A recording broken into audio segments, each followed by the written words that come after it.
he's with us now, so whether we come to him after the break, but if the cameraman just wants to go to his left, we've got that man who kicked that freakish there he goal. is. And he's still dribbling. Now, come on, just give us a tease. Just ask him one question and then we'll have a more detailed interview after the break. Just one question. Can you hear us, Christian, can you? Yeah, one question, Christian. Yeah, he can't hear us, but we can relay it. We just showed the replay of that dribble goal in the third quarter. That was a turning point in some people's eyes. Was there an out-of-body experience of sorts when you kicked that and went back into the centre that this is all happening?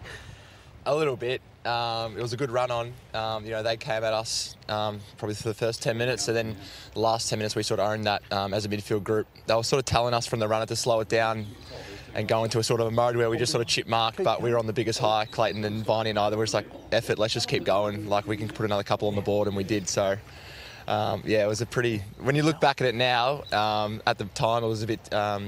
obviously, you're in the moment, but looking back at it now, what we did was pretty special. Yeah. Actually, let's do the whole interview now. The passage of play where Bontempelli kicked that third goal and they were 19 points up. You're on the bench. Mark Williams grabbed you quite forcibly at one stage and set you back out there. What happened there?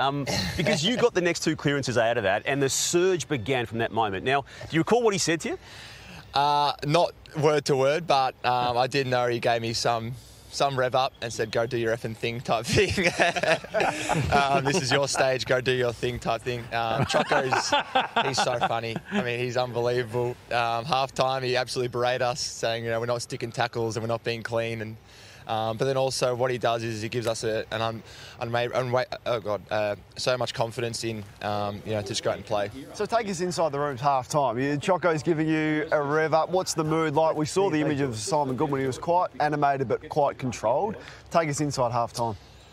I think we're pretty flat, to be honest, when we're walking in.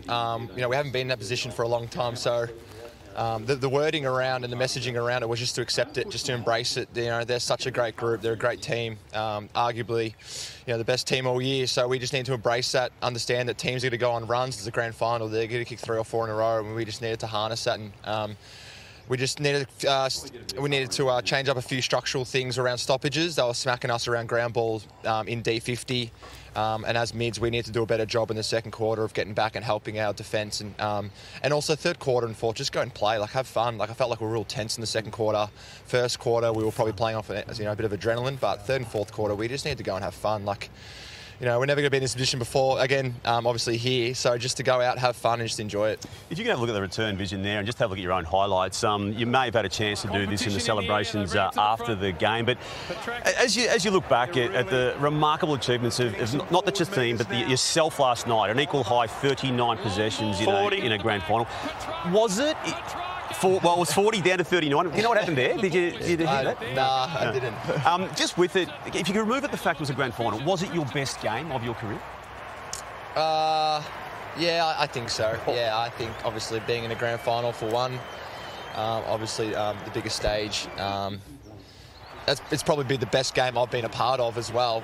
Not just my style of play or the way I played, but I think in general the game was just an unbelievable game. Optus Stadium was absolutely rocking. They did an unbelievable job there. I think the way I played is probably it's probably the most funnest I've ever had, and probably the best I've played. But it's credit to the boys around me. I mean, Sparrow and Harms and James Jordan and Clary. Now they just allow me to go and play and have fun. And I think Lordo's got a question for you. Yeah, can you relay this on to Christian Petracca? But Christian was in the AIS Academy, and we all were discussing routines into brig game matches, and he had to have 10 layups before every game. That was his routine and superstition, 10 basketball layups, because he was so passionate about it. We had to say to Christian, you're not going to find a basketball court everywhere you need to go to. So his mental state building up to such a big game and how he's changed over those early years. Yeah, can you do that word for word, please? He wants to know about your routine. You played in the AIS, you had to have 10 layups before every game. Has that routine continued, and what is your routine for a big game like that? I'm not as superstitious as I used to be. I was pretty full on back then. The only thing I have to do before a game is go have some set shots. So I like to go to the local park and just have 10 or 20 set shots and just get my feel for the ball. But nothing too full on like I used to, yeah. What time did you finish up last night? I was about 4 or 5. So. And where's Norm? We got the one that matters. We need Norm. In the back. I think TJ's got a question. Yeah, can you ask him, did he think the turning point was when Caleb Daniels flung Max Gawn to the turf? And no, don't worry about it. CJ's had a couple of issues today about some ideas on footy. The Caleb Daniels tackle on on Big Maxi Gawn. I think it was a bit of a... I mean, Gawny, come on. I ran past him to go to the bench, and I looked at him. I was like, "You can't be doing that." His foot is he 5'7", you're 6'11", and you went down like a rag doll. Like, come on, mate. You can't. You can't tell him that. Though. You just got to be like, "All right, get up." Yeah, we saw Max Gawn FaceTime Nathan Jones and the others, those that have missed out. I guess Tomlinson. There's so many, but how did you get them involved in the celebrations last night?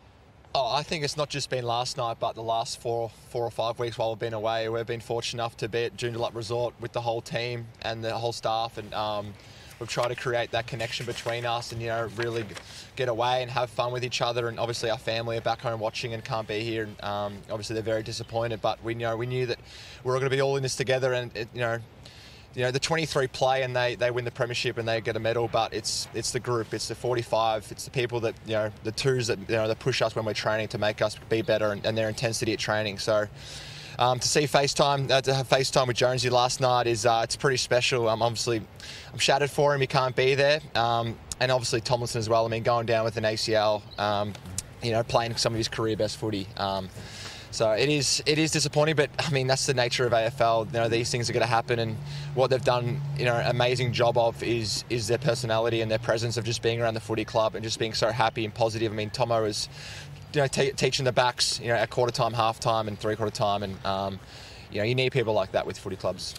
So, Jay, I think he needs to go and get a coffee here, but we greatly appreciate you rolling by here today, Christian, to take us through some aspects of what happened last night. And we're going to have a few others, as we know. There's Coach Simon Goodwin and a few other key players out of the game, but thank you to Christian Petracca. Thanks, guys. Congratulations. Yeah, good stuff.